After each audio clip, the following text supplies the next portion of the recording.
Mr. Bojang, 45 million being approved for next year. Meet the people to yeah. Buy money. Them.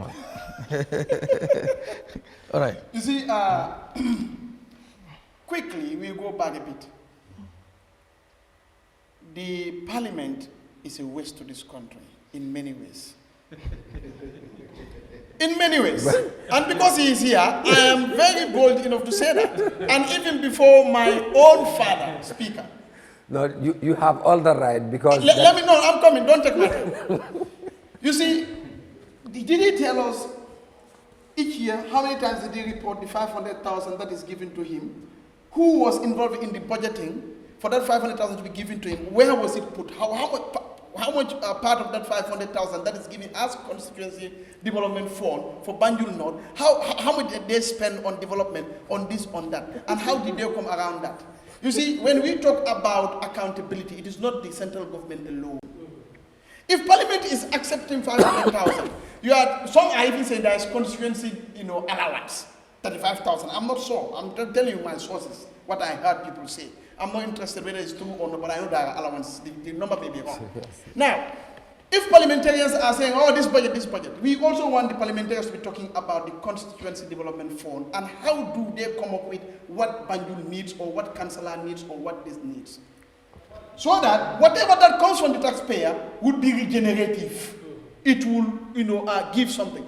I'm going to give a case in point. If Banjul North and South are having 1 million in a year, I'm not talking about their councillors. I'm talking about National Assembly members. Their councils are also there. They don't have the land in Banjul, but they can go to Fonya and have a concession agreement with the community or to the National Assembly and say, we need a banana plantation. We want to make sure Albert Market, Banjul, Constituency Development Firm, supplies all the banana. Nobody's going to be in banana. This is the type of thinking we want. So if you're not thinking that way, you are wasting. Because it's like every year we are going to give you 500,000 for you to go and buy Colgate, for example, or for you to go and do something that will not be regenerative. What this country needs is regenerative approach, multiplier effect. So if the parliamentarians that are costing us millions just on constituency development fund are not putting that fund in the right place, how can they blame the central government for coming up with projects like this? So this is what we want, and that's what we encourage. Media, you typically make a fan so that they can make deals. Typically, they can report until yearly. Ya dundi nyadili, ya dundi mintoli. In a Jumala Kachata ila constituency, what development expert committees locally do they have that they approach? So that they are able to use that 500,000 or 1 million to get a land in Foye that will now supply onion to Albert Market. Imagine how many people in Foye have employment. The driver who is going to bring that onion. So if parliamentarians are not doing that, they are not thinking.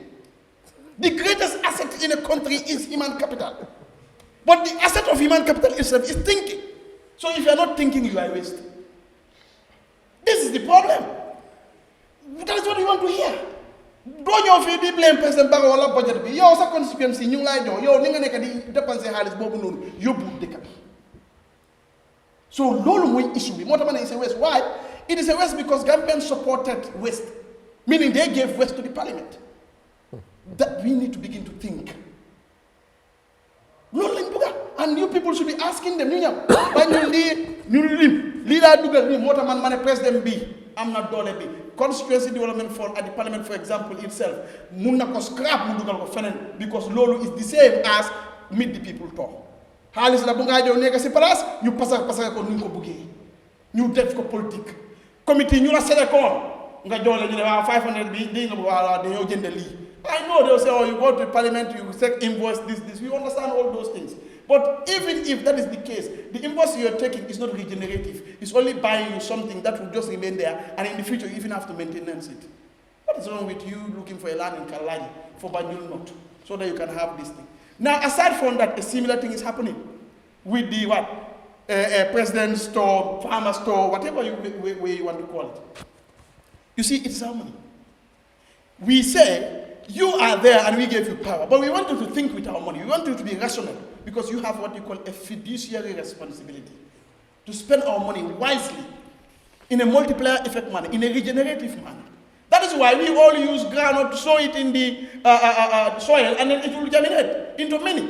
But for the situation with Parliament and other institutions, when we give them $10, they put $10, and you will not even have $1 out of the $10 that they put. Governance is a business. It means it's also profit making. All right. So, Mother, there is no profit as to what you people are using our money for, and that's our query. If we give you parado, we want to make sure you give us 20 parados out of that parado. In terms of the way you legislate, in terms of your interventions, in terms of the way you use a consequence development fund. All right. But you are not doing that. Then you are a waste. That is the argument.